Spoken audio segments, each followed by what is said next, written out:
নবীর সময় থেকে সামাজিক উদ্যোগের উদাহরণগুলো কি কি এবং আমরা কিভাবে এখন তা গ্রহণ করতে পারি? আজকের বাস্তবতার সাথে আমাদের কিভাবে ইসলামী শিক্ষার ভারসাম্য বা প্রয়োগ করা উচিত, যেখানে কিছু নারী পরিবারের প্রধান উপার্জনকারী হয়ে ওঠে এবং যদি স্বামী তার দায়িত্ব অবহেলা করে কিন্তু স্ত্রী তাদের সন্তানদের খাতিরে বিয়েতে থাকতে ইচ্ছুক হয়। মুসলিম উদ্যোক্তারা যারা ব্যবসায়িক শ্রেষ্ঠত্ব খুঁজছেন তারা কিভাবে সম্পদের ভয় কাটিয়ে উঠতে পারেন এবং শরিয়া সম্মত অনুশীলনের মধ্যে অমুসলিম স্টেক হোল্ডারদের সাথে নৈতিকভাবে সহযোগিতা করতে পারেন। হৃদয়ের প্রশান্তি।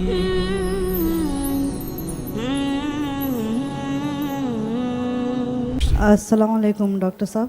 ওয়ালাইকুম আসসালাম ওয়া রাহমাতুল্লাহি ওয়া বারাকাতুহু। আমি বিশ্বাস করতে পারছি না আমি এখানে দাঁড়িয়ে আছি এবং এটি একটি স্বপ্ন সত্যি হওয়ার মতো। প্রথমে আমি আমার বাবা মা এবং আমার কাজিন বোনদের সালাম পৌঁছাতে চাই, যারা এই লেকচারের জন্য অপেক্ষা করছিলেন, এবং আল্লাহ আপনাকে পুরস্কৃত করুন এবং আপনাকে সম্মানিত করুন এবং আল্লাহর পথে পেকে যাওয়া প্রতিটি চুলের জন্য আপনার মর্যাদা বৃদ্ধি করুন। তাই আমার প্রশ্ন হল আর্থিক নিরাপত্তার বিষয়ে। এর দুটি অংশ আছে। প্রথম অংশটি হল ইদ্দাত পালন করা পর্যন্ত স্বামী খরচ দিতে বাধ্য, এবং এর পরে যদি ওই নারীর কোনো ভাই না থাকে এবং বাবা শুধু নিজের বিয়ের কথাই ভাবেন তার মেয়ের আগে, এমন পরিস্থিতিতে একজন নারী কি করতে পারেন যদি তার সন্তান থাকে? এবং দ্বিতীয় অংশটি হল বহুবিবাহ কি এই সমস্যার সমাধান করতে পারে? যদি তাই হয় তবে আজকের যুবকদের কি শুধু অল্প বয়সী কুমারী মেয়েদের বেছে নেওয়ার অধিকার আছে, নাকি বিধবা এবং সিঙ্গল মায়েদের তাদের প্রথম অগ্রাধিকার হওয়া উচিত? এবং যদি তা না হয় তবে কি এটি তাদের ওপর পাপ, নাকি এখানে নারীদের তুলনায় তাদের হাত উঁচুতে? কারণ মুসলিম কমিউনিটিতে এটি বেশি সাধারণ যে তালাকপ্রাপ্ত পুরুষরা সহজেই অবিবাহিত নারী পায়, কিন্তু তালাকপ্রাপ্ত এবং বিধবা নারীদের ক্ষেত্রে উল্টোটা হয়। তাই যুবক এবং ইতিমধ্যে বিবাহিত পুরুষদের প্রতি এ বিষয়ে আপনার পরামর্শ কি হবে? বোন প্রশ্ন করেছেন যে যদি কোনো নারী তালাকপ্রাপ্ত হন, তিনি ইদ্যত সময় পর্যন্ত ভরণ পোষণ পান এবং এর পরে যদি বাবা ইচ্ছুক না হন এবং ভাই যদি সমর্থন না করেন তবে তার কি করা উচিত? 1 নম্বর, ইদ্যত সময় থেকে যে সমর্থন পাওয়া যায় তাছাড়া বিয়ের সময় মোহরানা থাকে। যেমন গতকাল আমার বক্তৃতায় উল্লেখ করেছি যে বিয়ের সময় নারী গ্রহণকারী পক্ষে থাকে, সে মোহর পায় একটি বৈবাহিক উপহার, যা কোরআনে সূরা নিসা 4 আয়াত নম্বর 4-এ উল্লেখ আছে। তাই এই মোহর উপহারটি নারী দাবি করতে পারেন এবং স্বামী বা হবু স্বামীর সামর্থ্য থাকলে তিনি রাজি হবেন বা নাও হতে পারেন। তাই এই মোহর বিভিন্ন কারণে তাকে এটি পরিবারকে বা বাবাকে দিতে হবে না, বরং সে এটি রাখতে পারে এবং এটিও একটি সমর্থন হিসেবে কাজ করতে পারে যদি আল্লাহ না করেন তালাক হয়। এটি একমাত্র কারণ নয়। তাই একবার তালাক হয়ে গেলে আপনার কাছে আপনার মোহরের পরিমাণ আছে এবং বিয়ে না হওয়া পর্যন্ত সমর্থন। তালাক হওয়ার পর তার কি কি বিকল্প আছে? এবং আমি আপনার প্রশ্নের দ্বিতীয় অংশটি যুক্ত করছি যে একজন পুরুষ যদি চায় একাধিক স্ত্রী গ্রহণ করতে পারে, কিন্তু একজন নারী তালাকপ্রাপ্ত হলে তার আবার স্বামী পাওয়ার সম্ভাবনা কম থাকে। এটি সমাজের উপর নির্ভর করে বোন, প্রতিটি সমাজ ভিন্ন। তাই সেই কারণে সেরা হলো দেখা যাতে তালাক না হয়, যদিও তালাক অনুমোদিত। যেমন আমাদের প্রিয় নবী বলেছেন, আলেমদের মধ্যে মতভেদ আছে হাদিসটি সহি কিনা। কেউ কেউ বলেন সহি, কেউ কেউ বলেন অনুমোদিত বিষয়গুলোর মধ্যে আল্লাহর কাছে সবচেয়ে ঘৃণ্য বিষয় হলো তালাক। এটি আবু দাউদের হাদিস, কিন্তু মুহাদ্দিসরা এটি সহি নাকি জয়ীফ তা নিয়ে দ্বিমত পোষণ করেন। তাই সেই কারণে যতটা সম্ভব আমাদের বিয়ে ভাঙা উচিত নয়। এটি স্বামী এবং স্ত্রী উভয়ের জন্যই ক্ষতি, কারণ রাগের মাথায় অনেকেই আলাদা হতে চায় এই ভেবে যে এটি ফুলের বিছানা হবে। তালাকপ্রাপ্ত হওয়ার পর আবার বিয়ের বিষয়ে অবশ্যই আমি আপনার সাথে একমত যে একজন নারীর জন্য তালাকপ্রাপ্ত হওয়ার পর স্বামী পাওয়া একজন পুরুষের প্রথম স্ত্রীকে তালাক দেওয়ার পর স্ত্রী পাওয়ার চেয়ে বেশি কঠিন। এটি সমাজের উপর নির্ভর করে বোন, কারণ যেমন আমি আগেই বলেছি, একটি কারণ হল বিশ্বে নারীর সংখ্যা বেশি। তাই যদি নারীরা এমনিতেই বেশি থাকে আর তার উপর যদি তালাক হয়, আমি আপনার সাথে একমত, এটি আরও কঠিন। তাই আপনাদের দেখা উচিত যাতে তুচ্ছ কারণে অপ্রয়োজনীয়ভাবে বিয়ে না ভাঙে। এটি স্বামী এবং স্ত্রী উভয়ের জন্যই। এবং জান্নাতে যাওয়ার অন্যতম মানদণ্ড হল সবর। সূরা আল আসর অধ্যায় নম্বর 103 আয়াত নম্বর 2 এবং 3 অনুযায়ী সূরার শেষ আয়াত যে জান্নাতে যাওয়ার অন্যতম মানদণ্ড হল।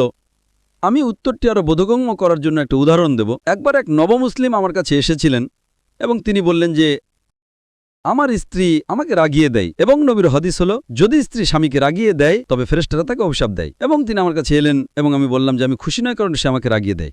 তো আমি তাকে বললাম, আপনি কি জান্নাতে যেতে চান? তিনি বললেন, হ্যাঁ, জান্নাতে যাওয়ার অন্যতম মানদণ্ড হল সবর। কারণ আপনি রাগ করছেন, তাই ফেরেশতারা আপনার স্ত্রীকে অভিশাপ দেবে। কিন্তু যদি আপনি রাগ না করেন, ফেরেশতারা স্ত্রীকে অভিশাপ দেবে না। ঠিক? তিনি বললেন, হ্যাঁ। যদি আপনি সবর করেন, আপনি জান্নাতে যাবেন? তিনি বললেন, হ্যাঁ। তাহলে যদি আপনি সবর করেন এবং রাগ না করেন, তাহলে আপনিও জান্নাতে যাবেন, এমনকি আপনার স্ত্রীও জান্নাতে যাবেন। তাই সমাধান সহজ। সবাই ভাবে সে মাচো পুরুষশালী বা সে সেরা। যেমন আল্লাহ কোরআনে সূরা বাকারা 2 অধ্যায় 127 আয়াতে বলেন যে তারা তোমাদের পোশাক এবং তোমরা তাদের পোশাক। স্বামী স্ত্রীর সম্পর্ক হল হাত এবং গ্লাভসের মতো। এটি সঙ্গসাধিকতার, শ্রেষ্ঠত্বের নয়। যেমন পশ্চিমা বিশ্বে তারা প্রমাণ করার চেষ্টা করে কে শ্রেষ্ঠ এবং তারা চালিয়ে যায়, সেই কারণে তালাকের ঘটনা অনেক বেশি। তাই ইসলামে এটি হাত এবং গ্লাভসের সম্পর্ক। যদি আমার স্ত্রী কিছু হয়, তবে আমি ক্ষতিগ্রস্ত, আমি আমার স্ত্রীর চেয়েও বেশি হারাবো। যদি স্ত্রীও একটি কথা মনে করে যে আমার স্বামীর ক্ষতি হলে আমি তার চেয়ে বেশি হারাবো, তাহলে সমস্যা কোথায়? সমস্যা স্বামী এবং স্ত্রী উভয়ের মধ্যেই। তাই যখন আমি তাকে এটা বললাম যে আপনি নষ্ট করছেন, আপনার স্ত্রী জান্নাতে যাওয়া বাদ দিন, আপনি আপনার জান্নাতে যাওয়ার সুযোগ নষ্ট করছেন, সবর করেন, এবং তিনি তা বাস্তবায়ন করলেন, এরপর সমস্যার সমাধান হয়ে গেল। দুজনে একে অপরকে আরও বেশি ভালোবাসতে শুরু করলেন এবং তারা সুখে ভালোবাসায় বসবাস করলেন। তাই প্রতিযোগিতা থাকা উচিত নয় যে ও আমি মাচো, আপনি জানেন আমি গোলাম। তাই যতটা সম্ভব, এমনকি দুজনের একজনও ভালো হলে, যদি দুজনে ভালো হন তবে শ্রেষ্ঠ। আমাদের চেষ্টা করা উচিত বিয়ে ভাঙা প্রতিরোধ করার। আর যদি নারী আলাদা হয়ে যায়, যেমন আমি আপনাকে বলেছি যে বাবা যদি তালাকপ্রাপ্ত মেয়েকে যত্ন করেন, তিনি অনেক বড় আজর পাবেন। বিয়ের আগে তিনি দায়ী, বিয়ের পরে স্বামীর দায়িত্ব। কিন্তু মেয়ে যদি তালাকপ্রাপ্ত হয় এবং তিনি যত্ন নেন, তাহলে তিনি অনেক আজর পাবেন। তাই যে বাবা তালাকপ্রাপ্ত মেয়ের যত্ন নেন না, তিনিও তার জান্নাত হারাচ্ছেন। তাই সমস্যা হলো, যদি আমরা বুঝতে পারি যে আমরা এই জীবন আখিরাতের জন্য যাপন করছি, তাহলে সমস্যার সমাধান হয়ে যাবে। আমরা খুবই অদূরদর্শী। আমরা দেখছি ঠিক আছে, যদি আমার পরিবারে আরেকজন মানুষ আসে, তাহলে আমার টাকার অভাব হবে, জায়গার অভাব হবে। আমাদের দেখা উচিত আমরা কি জান্নাতের টিকিট পাবো। যদি আমরা দেখি যে এই জীবনে আমাদের প্রধান লক্ষ্য জান্নাতে প্রবেশ করা, তাহলে সমস্যার সমাধান হয়ে যাবে। সব সময়, প্রতিদিন, প্রতি ঘন্টায়, প্রতি মিনিটে যদি আমরা ভাবি যে আমি যে সময় ব্যয় করছি তা কি আমাকে জান্নাতে যেতে সাহায্য করবে, মানুষের অধিকাংশ সমস্যার সমাধান হয়ে যাবে। তাই সেই কারণে আপনি যদি সামগ্রিকভাবে কোরআন বোঝেন, পরিবারের যে সমস্যাগুলো আছে, স্বামী স্ত্রী, মেয়ে এবং বাবা বা ছেলে এবং বাবার মধ্যে, এই সমস্যাগুলোর অধিকাংশ সমাধান হয়ে যাবে যদি আপনি কোরআন বোঝেন এবং তার উপর আমল করেন। আশা করি উত্তরটা পেয়েছেন। আমরা কি ভাইদের দিক থেকে প্রশ্ন নিতে পারি? আসসালামু আলাইকুম। ওয়ালাইকুম আসসালাম ওয়া রাহমাতুল্লাহ। আপনাকে ধন্যবাদ ডক্টর, এবং আমাদের আলেমদের এই প্রচেষ্টার জন্য। আল্লাহ এটি কবুল করুন। আমার নাম আব্দুল ফাতাহ এবং আমি এনভায়রনমেন্টাল ইঞ্জিনিয়ার এবং বিজনেস ও মার্কেট ডেভেলপার হিসেবে কাজ করছি। তাই আমার প্রশ্ন হল, বিবেচনা করে যে ইসলামী শিক্ষা 14 শতাব্দীরও বেশি সময় ধরে টেকসই এবং সামাজিক দায়িত্বের নীতিগুলোর উপর জোর দিয়েছে, আমরা কেন প্রাথমিকভাবে জাতিসংঘের টেকসই উন্নয়ন ভাই আপনি কি একটু জোরে এবং ধীরে কথা বলতে পারেন? অথবা আপনি ওটার দিকে তাকিয়ে বিড়বিড় করছেন, আমি বুঝতে পারছি না। এবং আরও একটি বিষয়, মনিটর স্পিকার যাতে শুনতে পায়। তাই আপনি কি ধীরে, স্পষ্ট এবং জোরে কথা বলতে পারেন দয়া করে? অবশ্যই, ঠিক আছে। হ্যাঁ, আপনি সরাসরি প্রশ্নে যান। ঠিক আছে। বিবেচনা করে যে ইসলামী শিক্ষা 13-14 শতাব্দীরও বেশি সময় ধরে টেকসই এবং সামাজিক দায়িত্বের নীতিগুলোর ওপর জোর দিয়েছে, কেন আমরা প্রাথমিকভাবে জাতিসংঘের টেকসই উন্নয়ন লক্ষ্যমাত্রার সাস্টেইনেবল ডেভেলপমেন্ট গোলস কাঠামো গ্রহণ করি, আমাদের নিজস্ব বিশুদ্ধ ইসলামী কাঠামোর সাথে এই লক্ষ্যগুলোর সামঞ্জস্যপূর্ণ সমৃদ্ধ ইসলামী ঐতিহ্যকে পুরোপুরি একীভূত বা তুলে ধরার পরিবর্তে? আমি যদি আপনার প্রশ্নটি সঠিকভাবে বুঝে থাকি, আপনি জিজ্ঞেস করছেন যে আল্লাহ যদি 1400 বছর আগে কোরআন ও হাদিসে ইতিমধ্যে নির্দেশ দিয়ে থাকেন, তাহলে কেন আমরা জাতিসংঘের লক্ষ্যগুলো অনুসরণ করছি? আপনি কি এটা জিজ্ঞেস করছেন? তাদের কাঠামো, আমাদের নিজস্ব কাঠামো আছে, কেন আপনারা এই লক্ষ্যগুলোর আমাদের নিজস্ব ইসলামী কাঠামো তৈরি করছেন না এবং তা অনুসরণ করছেন না? ভাই বলছেন কেন আমরা আমাদের নিজস্ব কাঠামো তৈরি করছি না? আমরা তো এই বছরগুলোতে সেটাই করছি। আমরা যে বক্তৃতা দিচ্ছি এটা অমুসলিমদের বোঝার জন্য। এই সেশনটি মুসলিমদের বোঝার জন্য যে আল্লাহ ইতিমধ্যে এই লক্ষ্যগুলো দিয়েছেন 17টির চেয়ে অনেক বেশি। আপনি যদি আমার বক্তৃতা শোনেন, এখানে 17টির চেয়ে বেশি লক্ষ্য আছে। এখানে অনেকগুলো অনুপস্থিত, হ্যাঁ, কিন্তু 17টি যে তারা উল্লেখ করছে আমরা ইতিমধ্যেই করছি। তাই এই সম্মেলনের থিম হল আপনাকে বলা যে জাতিসংঘ যা নিয়ে কথা বলছে তা ইতিমধ্যে উল্লেখ করা হয়েছে। ঠিক। সবচেয়ে গুরুত্বপূর্ণ লক্ষ্য হল ইবাদত। ঠিক। সেটি অনুপস্থিত। কিন্তু আয়োজকরা 17টিতে সীমাবদ্ধ থাকতে চেয়েছেন, তাই আমরা সীমাবদ্ধ থাকছি। আমি আয়োজক নই, তাই আপনি আমাকে জিজ্ঞেস করতে পারেন আর কি কি লক্ষ্য আছে। আর অনেক বেশি, হ্যাঁ, আর অনেক বেশি। ইসলামের স্তম্ভগুলো এই সব লক্ষ্যের চেয়ে অনেক শ্রেষ্ঠ। কিছু কিছু কাভার করা হয়েছে। 1 নম্বর হলো তাওহীদ। 1 নম্বর, এটি আপনার জীবন ভালো করবে না পার্থিব দৃষ্টিতে, এটি আখিরাতে আপনার জীবন ভালো করবে। মুসলিমদের জন্য ইউএনও পরিকল্পনা করছে কিভাবে পৃথিবীকে একটা ভালো জায়গা করার। আমরা পরিকল্পনা করছি কিভাবে আখিরাতকে ভালো করার, কারণ নবী বলেছেন এই পৃথিবীতে তুমি একজন মুসাফির। আমরা আয়োজকদের নির্দেশনা অনুসরণ করছি, ঠিক আছে? আয়োজক চান যে ইসলামিক সাস্টেনেবল ডেভেলপমেন্ট গোলস টেকসই উন্নয়ন লক্ষ্যমাত্রা। এটি ভুল নয়, এটি সঠিক, কিন্তু এটা সবকিছু অন্তর্ভুক্ত করে না। এটি সঠিক, আমি বলছি না এটি ভুল। তাই যদিও এটি সঠিক হয়, আমি আল্লাহর আদেশ পালন করছি। সূরা আল ইমরান অধ্যায় নম্বর 3 আয়াত নম্বর 64, এসো সেই কথায় যে আমাদের ও তোমাদের মধ্যে এক। কোনটা প্রথম? এখন আমি বলছি না আয়োজক যা করেছেন তা ভুল, ঠিক আছে? আল্লাহ বলেন এসো সামান্য কথায়। কোনটা প্রথম কথা? যে আমরা আল্লাহ ছাড়া কারো ইবাদত করি না, যা 17টি লক্ষ্যের মধ্যে নেই। এটি 17টি লক্ষ্যের মধ্যে নেই। হয়তো আমি যদি 18তম বক্তা হতাম তাহলে আমি তা বলতাম। তাই তারা যা করছে তা ভুল নয়, কিন্তু যদি আপনি সামগ্রিক দৃষ্টিভঙ্গি চান, অবশ্যই, কারণ আখেরাত ইউএনের লক্ষ্য ছিল 15 বছরে এই পৃথিবীকে ভালো জায়গা করার। একজন মুসলিমের লক্ষ্য জান্নাতে প্রবেশ করা, এবং জান্নাতকে এই দুনিয়ার সাথে তুলনা করা যায় না। এটা বিলিয়ন বা ট্রিলিয়ন গুণ ভালো, তাই আমাদের লক্ষ্য শ্রেষ্ঠ। কিন্তু অমুসলিমদের জন্য আপনি জানেন আমরা তাদের কাছাকাছি আনার চেষ্টা করছি। তাই এই থিমটি মূলত রাখা হয়েছে বিশ্বকে দেখানোর যে আপনারা এখন যে আলোচনা করছেন আমাদের প্রিয় নবী আল্লাহ সুবহানাহু ওয়া তাআলা 1400 বছর আগে উল্লেখ করেছেন। আশা করি উত্তরটা পেয়েছেন। তারপর আমাদের পরবর্তী প্রশ্ন বোন। আসসালামু আলাইকুম। ওয়ালাইকুম আসসালাম ওয়া রাহমাতুল্লাহি ওয়া বারাকাতুহু। আমার নাম ইচরুক। আমি মূলত কিরগিজস্তান থেকে এসেছি। আমি 10 বছর ইউএসএতে ছিলাম এবং আমার একটি প্রশ্ন আছে। কোরআনের বিধানের পেছনে প্রজ্ঞা কি যে একজন পুরুষ সাক্ষীর বদলে 2 জন নারী সাক্ষীর প্রয়োজন হয়, যেমন আর্থিক লেনদেনে? সূরা আল বাকারা 282-তে। ধন্যবাদ। বোন একটি সাধারণ প্রশ্ন করেছেন যে কোরআন বা ইসলামে একজন পুরুষ সাক্ষীর সমান 2 জন নারী সাক্ষী বলার পেছনে যুক্তি কি, এবং তিনি সূরা বাকারা অধ্যায় 2 আয়াত নাম্বার 282 এর রেফারেন্স দিচ্ছেন আর্থিক লেনদেনে। ঠিক আছে, এটি আরও সহজ, কিন্তু সাধারণভাবে মানুষ মনে করে যে সব সময় 2 জন নারী সাক্ষী পুরুষের একজন সাক্ষীর সমান। এটি ইসলামে একটা ভুল ধারণা। 2 জন নারী সাক্ষীর সবসময় পুরুষের একজন সাক্ষীর সমান নয়, এটি শুধুমাত্র আর্থিক লেনদেনে।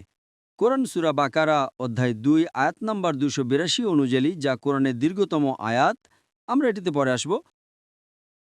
ফুকাহারা বা আইনজীবীরা বলেন যে হত্যার সাক্ষী হওয়ার ক্ষেত্রেও যখন একজন ব্যক্তি ভয় পেতে পারে, ফুকাহারা বলেন এমনকি এই পরিস্থিতিতেও 2 জন নারী সাক্ষী একজনের সমান, কিন্তু অন্যথায় সাধারণভাবে 2 জন নারী সাক্ষী পুরুষের একজন সাক্ষীর সমান নয়। একজন পুরুষ এবং একজন নারীর সমান। এখন যুক্তি কি যে আল্লাহ সুবহানাহু ওয়া তাআলা এটি বলেছেন? এবং আপনি কোরআন পড়েন সূরা বাকারা অধ্যায় 2 আয়াত নম্বর 282-তে, যেখানে বলা হয়েছে যে যখন তোমরা আর্থিক লেনদেনে লিপ্ত হও তা লিখে রাখো, এবং তোমাদের মধ্য থেকে যারা নির্ভরযোগ্য তাদের মধ্য থেকে 2 জন পুরুষকে সাক্ষী হিসেবে নাও। যদি 2 জন পুরুষ না পাও তবে 1 জন পুরুষ এবং 2 জন নারী, যাতে একজন, অনেকে অনুবাদ করে ভুলে গেলে, এটি ভুলে যাওয়া নয়। যদি একজন ভুল করে তবে অন্যজন তাকে সংশোধন করবে। এটি কেন? এর কারণ হলো, যদি আপনি গতকাল আমার বক্তৃতা শুনে থাকেন, আমি বলেছিলাম যে সমস্ত আর্থিক দায়িত্ব ইসলামে পুরুষের কাঁধে, ইসলামে পুরুষের। তাই যদি উপার্জন ইত্যাদির সমস্ত আর্থিক দায়িত্ব পুরুষের কাঁধে থাকে, তবে স্বাভাবিকভাবেই সাধারণ ক্ষেত্রে একজন পুরুষ নারীদের চেয়ে আর্থিকভাবে বেশি সচেতন হবে। বোনেরা যারা পুরুষদের পেছনে বসে আছেন, দয়া করে সামনে আসতে পারেন। আমরা বোনদের সামনে আসতে অনুরোধ করছি। শেষ 5 সারির বসা বোনেরা, 3য় এবং 4র্থ সারিতে অনেক চেয়ার খালি আছে, এবং এমনকি এখানকার ভদ্রলোকেরা, শেষ 2 সারির ভদ্রলোকেরা, দয়া করে কি আপনারা সামনে আসতে পারেন? জাযাকাল্লাহ শুকরান। এমনকি সামনে বোন 4র্থ সারি খালি, 5ম সারির বোন, আপনি কি সামনে আসতে পারেন? দয়া করে সেখানে নয়, সামনে দয়া করে। জাযাকাল্লাহ। তাই যদি পুরুষের আর্থিক বাধ্যবাধকতা থাকে, তবে স্বাভাবিকভাবেই অর্থায়নে পুরুষ নারীর চেয়ে বেশি পারদর্শী। এটি একটা সাধারণ নিয়ম। যদি আপনি আমাকে বলেন আমি এমন একজন নারীকে জানি যে আর্থিকভাবে ভালো সম্ভব, পুরুষ বেশি শক্তিশালী, কিন্তু আপনার একজন নারী কুস্তিধার থাকতে পারে যে একজন সাধারণ পুরুষকে হারিয়ে দিতে পারে, এগুলো নিয়মের ব্যতিক্রম। এখানে আমরা নিয়মের ব্যতিক্রম নিয়ে কথা বলছি না। সাধারণ নিয়ম হলো, যেহেতু পুরুষ উপার্জনকারী এবং আর্থিক দিকগুলো দেখাশোনা করে, একজন পুরুষ বেশি পারদর্শী, তাই আর্থিক লেনদেনে যারা বেশি পারদর্শী তাদের নেওয়া ভালো তাদের চেয়ে যারা পারদর্শী নয়। তাই দুইজন পারদর্শী অর্থাৎ দুইজন নির্ভরযোগ্য পুরুষকে সাক্ষী হিসেবে নিন। যদি দুইজন পুরুষ না পান তবে একজন পুরুষ এবং দুইজন নারী। আমাকে একটা উদাহরণ দিতে দেন। যদি আপনি একটা বড় অস্ত্রোপচার সার্জারি করতে চান, একটি বড় সার্জারি, হয়তো আপনি কলনটমি অন্ত্রের অস্ত্রোপচার করতে চান, আপনার কোলন বা অন্ত্র বের করতে চান, বা গ্যাস্ট্রোক্টমি আপনার পাকস্থলী বের করতে চান, বড় সার্জারি, উত্তম হবে আপনি দুইজন যোগ্য সার্জনের পরামর্শ নিন। ঠিক, যদি আপনি দুইজন সার্জন না পান তবে একজন সার্জন এবং দুইজন এমবিবিএস ডাক্তার। এমবিবিএস ডাক্তার মানে তিনি bachelor of surgery, master of surgery নন। একজন সার্জন হলেন মাস্টার অব সার্জারি, MCH। একজন সাধারণ ডাক্তার এমবিবিএস ব্যাচেলর, কিন্তু একজন ব্যাচেলর অব সার্জারি বড় সার্জারি করতে পারেন না, তাকে অনুমতি দেওয়া হয় না। কিন্তু যদি দুইজন সার্জন না পান তবে একজন সার্জন এবং দুইজন এমবিবিএস ডাক্তারের পরামর্শ নিন। একইভাবে আল্লাহ বলেন আর্থিক লেনদেনে শ্রেষ্ঠ হল দুইজন পুরুষ যারা বেশি যোগ্য, যারা বেশি পারদর্শী। যদি দুইজন পুরুষ না পান তবে একজন পুরুষ এবং দুইজন নারী। তাই যেহেতু পুরুষ আর্থিক লেনদেনে বেশি পারদর্শী, তাই শুধুমাত্র আর্থিক লেনদেনে দুইজন নারী সাক্ষী, দুঃখিত, একজন পুরুষ সাক্ষী দুইজন নারী সাক্ষীর সমান। এটা কি পরিষ্কার? হ্যাঁ, ধন্যবাদ। সেভাবে একইভাবে কিছু ক্ষেত্র আছে যেখানে নারীরা বেশি যোগ্য, যেখানে নারী সাক্ষী প্রয়োজন, পুরুষ সাক্ষী দিতে পারে না। আপনি কি জানতে চান কোন ক্ষেত্রে? হ্যাঁ হ্যাঁ, জানতে চাই। জানতে চান? খুব ভালো। যদি আপনি কোনো নারীকে দাফন করার জন্য গোসল দেন, যদি আপনি কোনো নারীকে দাফন করার গোসল দেন, যেহেতু সে একজন নারী, এখানে আপনার নারী সাক্ষী প্রয়োজন। আপনি বলতে পারেন না, না না না, পুরুষ এবং নারী সমান, একজন পুরুষ এটা করবে, না না না। কিন্তু শেষ বিকল্প হিসেবে অবশ্যই মাহারাম হতে পারে, শেষ ভরসা হিসেবে, কিন্তু সাধারণত না, মাহারাম সেখানে নেই। যদি দাফন করার গোসল দেওয়ার মতো আর কেউ না থাকে তাহলে আলাদা। তাই এটা ইসলামী বিধান। ইসলাম বিশ্বাস করে যে পুরুষ এবং নারী সমান কিন্তু অভিন্ন নয়। আশা করি উত্তরটা পেয়েছেন। ধন্যবাদ। জাযাকাল্লাহ শুকরান। হ্যাঁ ভাই। আসসালামু আলাইকুম রহমতুল্লাহ, এম আই অডিবল? ওয়ালাইকুম আসসালাম রহমতুল্লাহ বরকাত। আমার নাম মোহাম্মদ জিল্লুর রহমান, আমি বাংলাদেশ থেকে এসেছি। আমি কম্পিউটার ইঞ্জিনিয়ার এবং পাবলিক হেলথে প্রশিক্ষিত ছিলাম এবং বর্তমানে ইউআইএ গম্বাকে আর্টিফিশিয়াল ইন্টেলিজেন্সে পিএইচডি করছি, যা সাধারণত international university, Islamic university Malaysia নামে পরিচিত। প্রশ্নটি মিশর থেকে আসা ভাই ফাতা আংশিকভাবে কভার করেছেন। ঠিক আছে, ঠিক আছে। তো প্রশ্নের পরের অংশটি, যা তার প্রশ্নের সাথে মিল নেই, তা হল, যেহেতু আমাদের মুসলিমদের অন্যান্য ধর্মের তুলনায় আমাদের অবতীর্ণ জ্ঞান, রিভিল্ড নলেজ এবং অক্ষত অবতীর্ণ জ্ঞান আছে, যেমন আপনিও উল্লেখ করেছেন যে 17টি নয়, আমাদের 100টিরও বেশি টেকসই উন্নয়ন লক্ষ্যমাত্রা আছে। তাই বর্তমানে আমরা এই মুহূর্তে শুধুমাত্র জাতিসংঘের লক্ষ্যগুলোর সাথে সারিবদ্ধ হচ্ছি। তাই আমার পয়েন্ট হলো, যেহেতু আমাদের ইউআইসির মতো নিজস্ব প্ল্যাটফর্ম আছে, আমরা কেন আমাদের 100টি লক্ষ্য সামনে আনতে পারি না এবং চেক করতে পারি না যে কোন 17টি তাদের দেওয়া ছোট তালিকার সাথে মিলে যায়, এবং আমাদের কাছে এতগুলো আছে যা মুসলিমদের জন্য হতে পারে এবং অমুসলিমদের 17টির সাথে সারিবদ্ধতা আছে যাতে তারাও অবহেলিত বোধ না করে। তাই আমাদের ফোরাম, আমাদের প্ল্যাটফর্ম আছে যেখানে আমরা আমাদের চিরস্থায়ী অভ্যন্তরীণ লক্ষ্য এবং অন্যান্য বিষয়গুলো এগিয়ে নিতে পারি। আপনাকে অনেক ধন্যবাদ।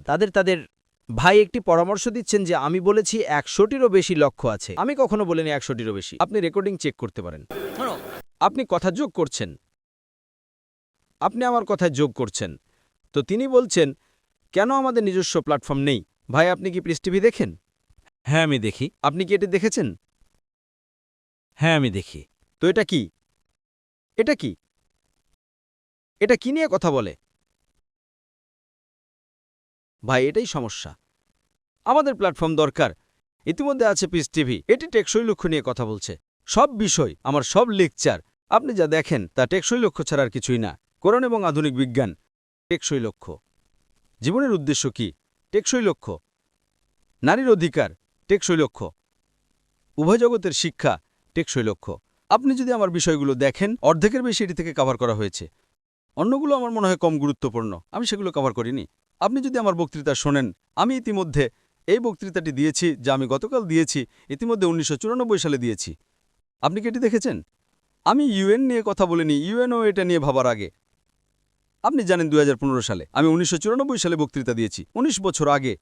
আপনি জানেন, দুঃখিত 21 বছর আগে, আপনি জানেন। ঠিক না ভুল? তার মানে আপনি দেখছেন না। আমাদের নিজস্ব প্ল্যাটফর্ম থাকা উচিত। আপনার ইতিমধ্যে নিজস্ব প্ল্যাটফর্ম আছে। আপনি কি আল হিদায়া জানেন? এটি নেটফ্লিক্সের হালাল সংস্করণ। নেটফ্লিক্স আপনি জানেন। আল হিদায়া, হ্যাঁ আমি জানি। আপনি জানেন এটি কি প্ল্যাটফর্ম? এটা কি নিয়ে কথা বলছে? এটা কি নিয়ে কথা বলছে? জান্নাতে কিভাবে যাওয়া যায় তা নিয়ে কথা বলছে। আমাদের লক্ষ্য এই দুনিয়া নয়, আমাদের লক্ষ্য আখিরাত। অনেক শ্রেষ্ঠ। আমাদের আলোচনা তার উপর ভিত্তি করে। ঈশ্বরকে আছেন আমার আলোচনা নাকি না? হ্যাঁ আমি একমত, কিন্তু ইউএনের তুলনায় পিস টিভি প্ল্যাটফর্ম আমি একমত, আমি এটি দেখি। ভাই আমি আপনার মন্তব্য চাইছি না। ঠিক আছে, প্রশ্নোত্তর সময়। আমরা এখানে তর্ক করতে চাই না। আপনি ভুল করেছেন, তর্ক না করে তা মেনে নেন। আপনি একটি প্ল্যাটফর্ম চেয়েছেন, প্ল্যাটফর্ম আছে কি না, ইয়েস অর নো।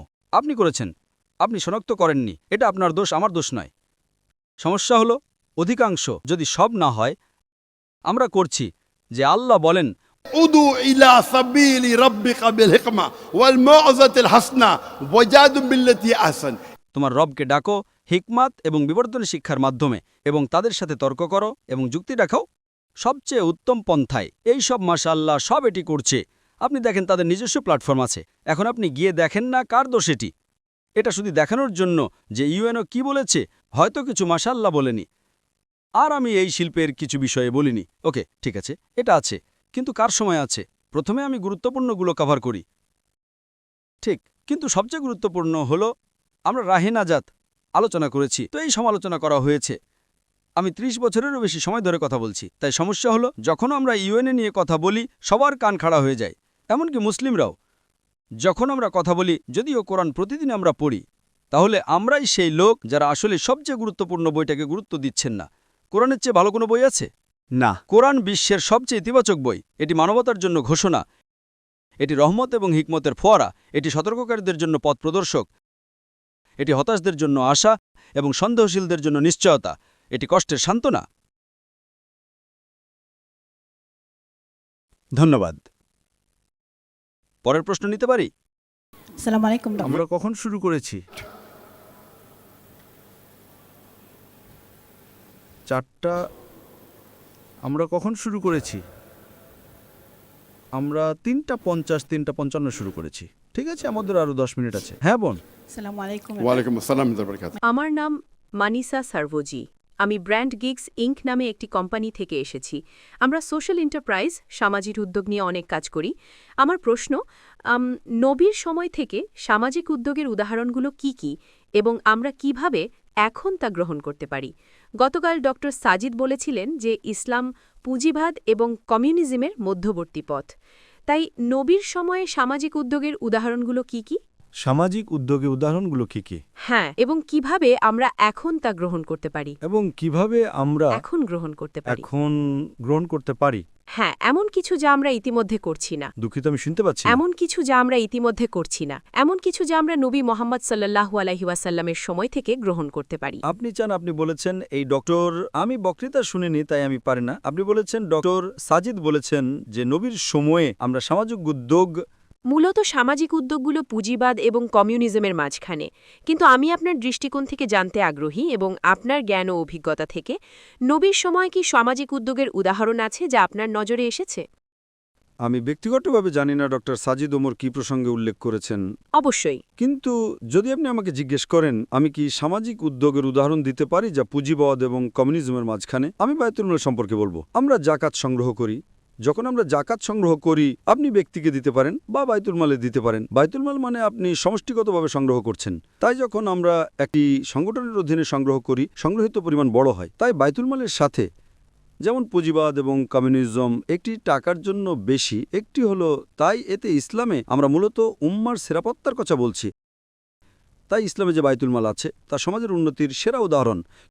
কেউ অসুস্থ হলে আপনি অসুস্থতার যত্ন নিতে পারেন, কারো শিক্ষার প্রয়োজন হলে আপনি শিক্ষার যত্ন নিতে পারেন, যদি নির্দিষ্ট কিছু জিনিসের প্রয়োজন হয়। তাই বাইতুল মালের সাথে যখন আপনার সমষ্টিগত জমা পুলিং থাকে তা বড় সমস্যা সমাধান করতে পারে, যা অন্যথায় ওরা যায় না।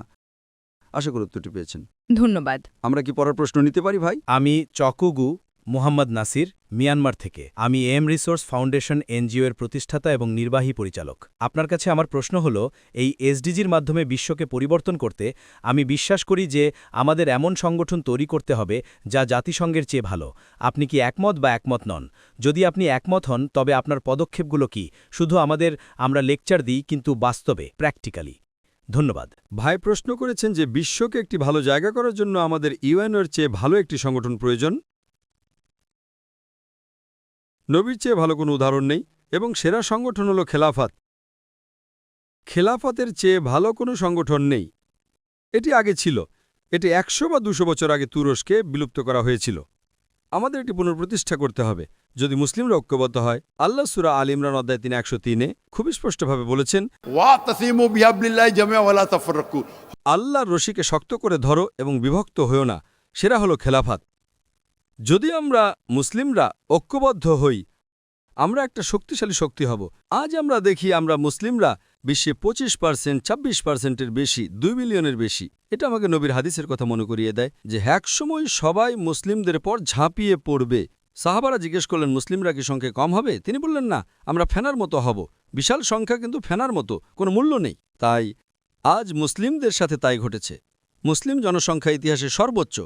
বিশ্বের আগে কখনো ২ বিলিয়নের বেশি মুসলিম ছিল না। বিশ্বের আগে কখনো ২৬%-এর বেশি মুসলিম ছিল না। কিন্তু আমরা এখন কোথায়? দেখুন, আমরা বসে থাকা হাঁসের মতো।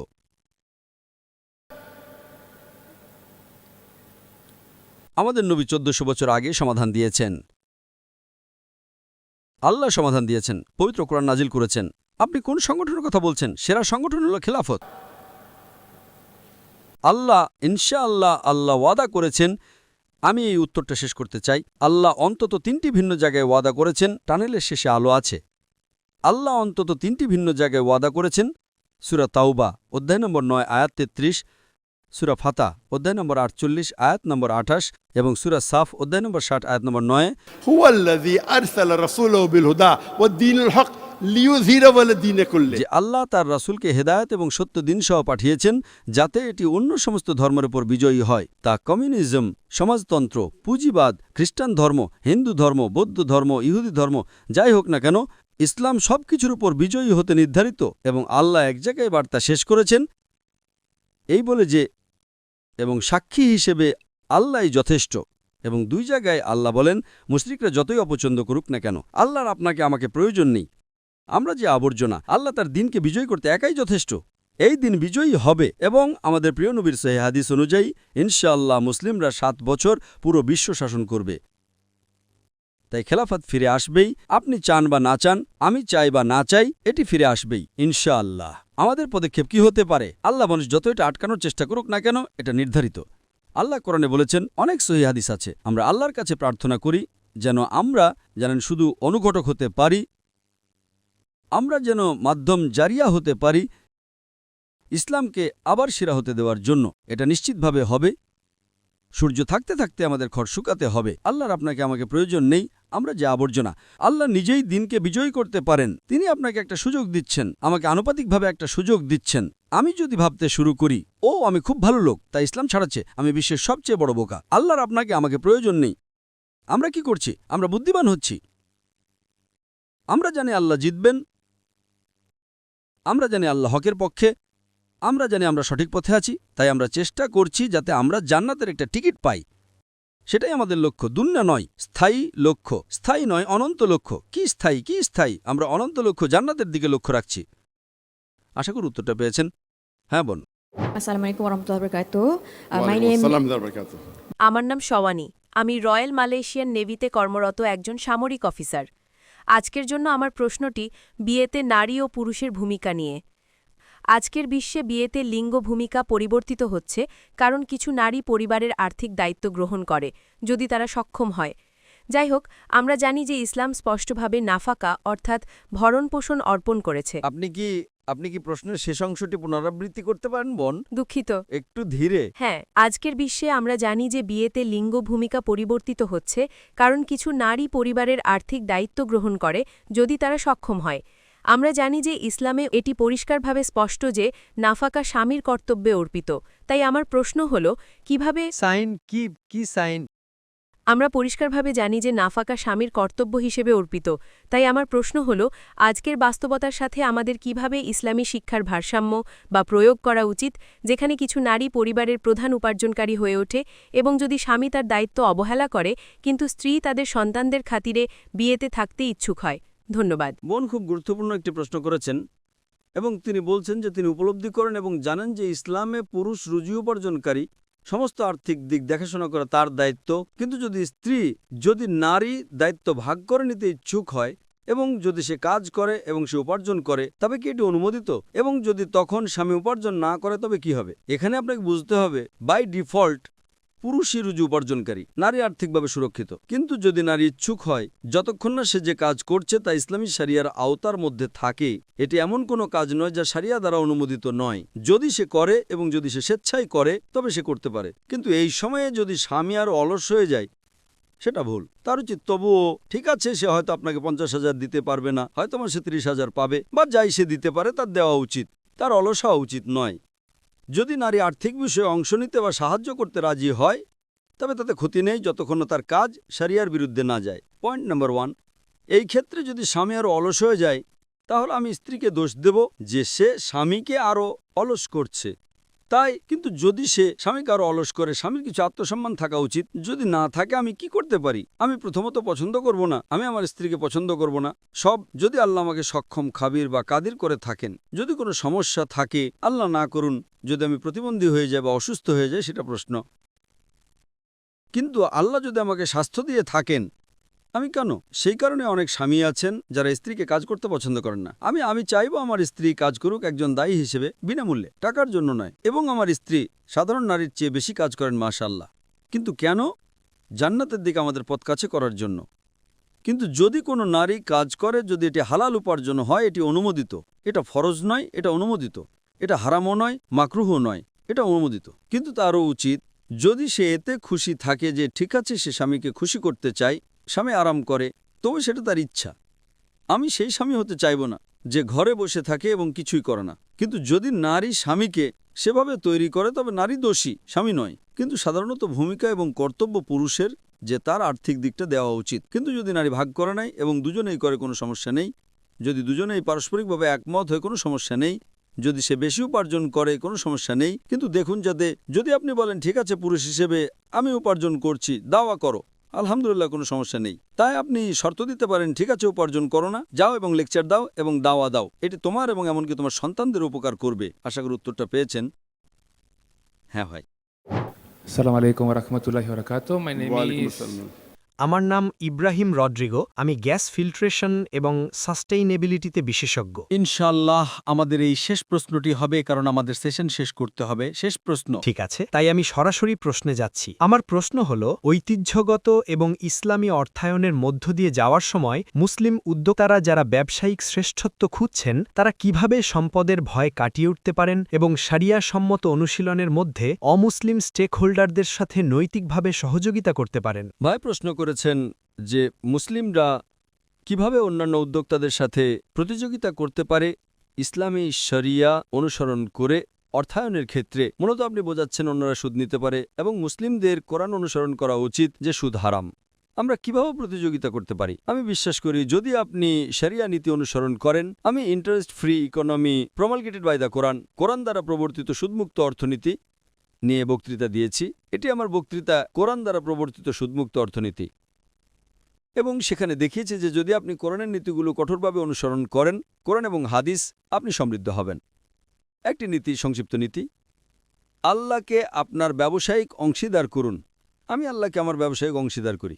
এবং যদি আপনি ধনী হন, আমি তাদের পরামর্শ দিই, যখনই আপনি আল্লাহকে আপনার ব্যবসায়িক অংশীদার করবেন, তাকে ছোট ব্যবসায়িক অংশীদার করবেন না, তাকে বড় ব্যবসায়িক করুন।